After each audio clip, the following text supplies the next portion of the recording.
Davis. They don't have their slot corner, who is Sean Murphy-Bunting. And so what do the Ravens do? That Greg Roman just says, let's just throw it on them. Let's throw a party tonight on Thursday Night Football. And right away, what happens? Lamar loses his favorite target, Mark Andrews, right? Yep. And then he loses his best wide receiver, Bateman. Yep. So he doesn't have it. And at halftime, they go in and say, what the hell? We can't throw it on them. Now we don't have our two best receivers. How about we just run it down their throats? And to your point, they come out in the second half and run them off the field. They go for 204 yards in a half. If you go the math, half to half, that would have been 400 and X number of yards, right? I mean, who runs for 400 yards? And that's the kind of pace that they were on in the second half. And then look at time of possession, because they just ran at will. All of a sudden, I look up and wait a second, is this possible that time of possession is 38 minutes for Lamar and 22 minutes for Tom Brady? This just keeps happening and happening and happening. Well, let me ask you a question. Well, how long do you think you're supposed to punt the ball, hold the ball, if you go 3 and out, 3 and out, 3 and out, 3 and out, 3 and out 5 times in a row? Yeah, but you can't get it back at all. Your defense can't stop them at all in the second half. Why are you giving it to them? Okay, so let's just look at here's the crux of this game was, to your point, you have 3 drives, Tom Brady does, and you get it 1st and 10 at the 11, then you get it 1st and 10 at the 13, and you get it 1st and goal at the 9. And all 3 of those drives result in 3, 3, and 3 points. Yeah. So that's, instead of scoring 21 points on 3 trips into the red zone, you come away with 9. That's on Brady. You didn't get shut out because he didn't throw an end zone interception. Right. He didn't commit the Cardinal sin. He should have. Peters dropped it. Okay. Well, which one? Well, you just blame Mike Evans for that. But that would have been an interception. Okay, well, whose fault would that have been? Help me out. Whose fault would that have been? Mike Evans. Thank you very much. Mike did freeze the quarterback. I'm going to show you the epitome of what happened last night to Tom Brady. This is what's happening to the Buccaneers. This is part and this is part parcel. This is the microcosm of their season. If we could see this. The first play is, this is early in the fourth quarter. It's 2nd and 10 at the 36. Could we see what he does with Mike Evans, the aforementioned? He drops back and, wait a second, that looks like, boy, that was a sweet throw, wasn't it? Mike Evans did a great job of stacking Marlon Humphrey. Yes, started on the inside route, go right. He walled him right off. And Brady made, okay, now we go to that's the play that you said. Yeah. This is the next play. And then this is the play to. Come on. Okay. Do you realize who Kyle Rudolph is? Yeah. Okay. And that's the third play. All right. So, okay. Those are 3 straight plays. So the first throw, you'd say, boy, that kind of looks like vintage Tom Brady, doesn't it? Right? The go ball to Mike Evans. All right. Let's look at what Kyle Rudolph was supposed to be. Obviously, there's no Gronk. There's obviously no AB. They tried little Cole Beasley to make him an Edelman Amendola. He went right home. He couldn't hack it. All of a sudden, it's Mike Evans or bust, because to me, Chris Godwin looks about as quote unquote washed right now, as shell of self as Tom Brady does. So all of a sudden, and by the way, there was a Julio sighting last night, and you want to talk about shell of self? I'm like, is that Julio Jones? Clearly something is bothering him. Okay, something's bothering him. So again, it's deficient. Okay, let's look at Kyle Rudolph. They signed him to take up some of the Gronk slack because he's made 2 Pro Bowls in his career. That was a long time ago. Yeah, it was a long time. The last one was 2017, so that's 5 years ago he made a Pro Bowl.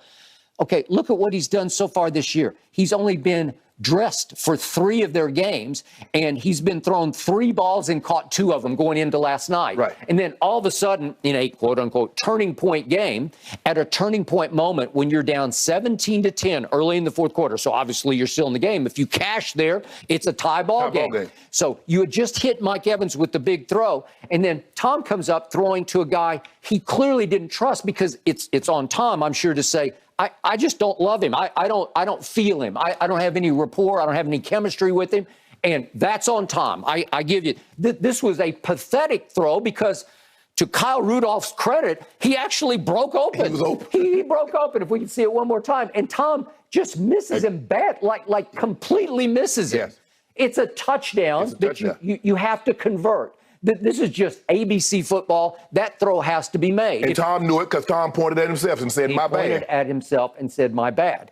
Okay, so that's the second straight play that is epitome of what was happening last night. And then the third straight play is the one to Mike Evans at the goal line. And I have no idea, because you'd think after 3 years together that you would have a little more chemistry than this. And he throws it. Tom loves those low bullets at the goal line where you go down and snag it. Because he tried to protect him from a big hit. Yeah. And Tom is just beside But see, himself. you can't do this. If you look at this right from the backside, Yep. Mike Evans, this is film study. Peters jumps inside. Now, if he runs a fade skip or a back shoulder fade, Yep. he's dead to right. Dead. No, but he I got jumps inside because film study says this is what Mike Evans runs. He runs that bang eight down That is here. true. That is true. He got it. Okay, he got him. So that's part and parcel of what kept happening the whole night. And then we get to the final soiree into the red zone, and they get it all the way down, 1st and goal at the 9. And what happens on 2nd and 6 from the 6? This is 5:17 left, and you're still hanging in the game at this point because it's 24-13. Right. And if we could see the 2nd and 6th throw to Julio, and look what Chuck Clark gets away with doing. He actually grabs a handful of jersey on this play and pulls him back off his route. And Brady actually bolted the pocket to the right. See, he grabbed and held him there. And what does Brady do? As soon as he lets the ball go, he is running to the ref doing the hold sign. He held him. He held him.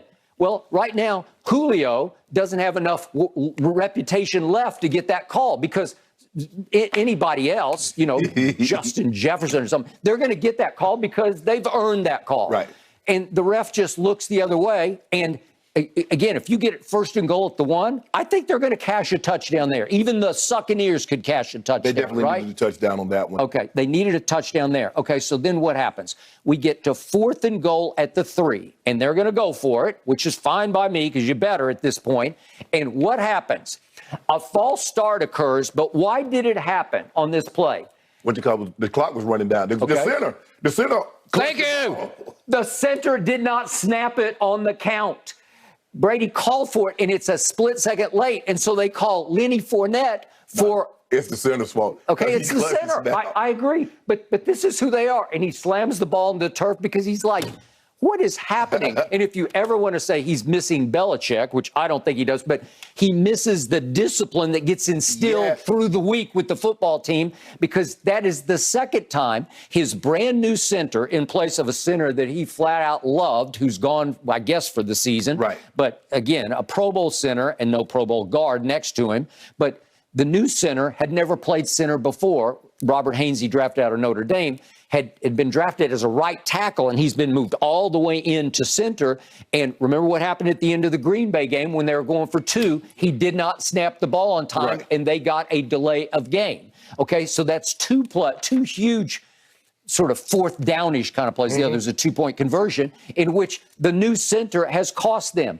It's part and parcel of who they are. They're the Succaneers now. They make big mistakes. And not to mention, maybe the biggest one, how did we watch them start the game at Carolina when they were shoo-ins to win that game? It should have been a cakewalk game against a team that was unloading at that point, right?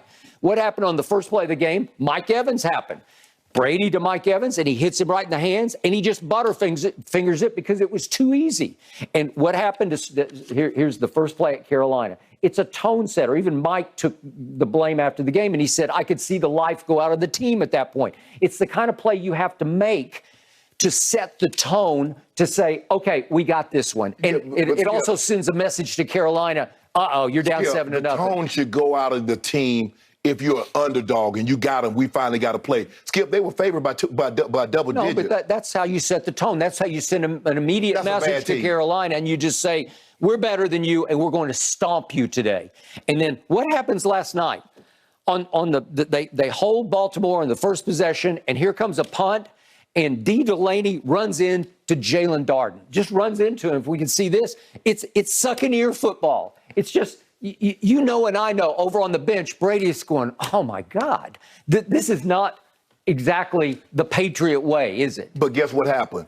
The defense held them to 3 points. They did, okay, but you gave them a quick 3, and that's bad enough to me. You just gave them 3 points right there because it's 1st and goal at the 6-yard line. So last night lost. Brady played no part in that. No, I give him 50% because this is a bad football team around him, and I think you would agree. When you get this decimated, and by the way, much of the second half was played without their best pass rusher, Shaq Barrett.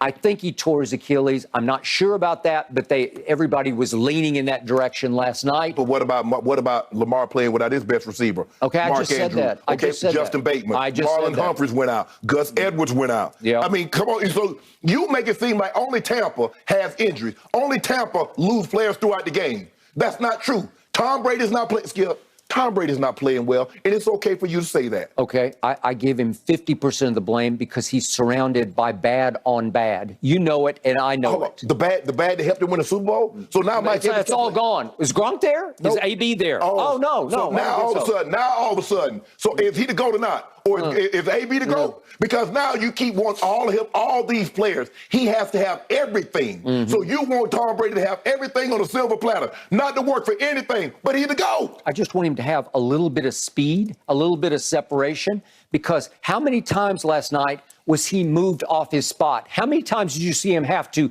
fade right or fade left before he threw? That's what you got to do. That's how you got to do move it. it. Okay, they came into this game, Shannon Sharp, dead last in pass block win rate. And I don't think it went up last night because every time I looked up, somebody was in his face or chasing him around in the pocket. Okay, Skip, well, explain to me.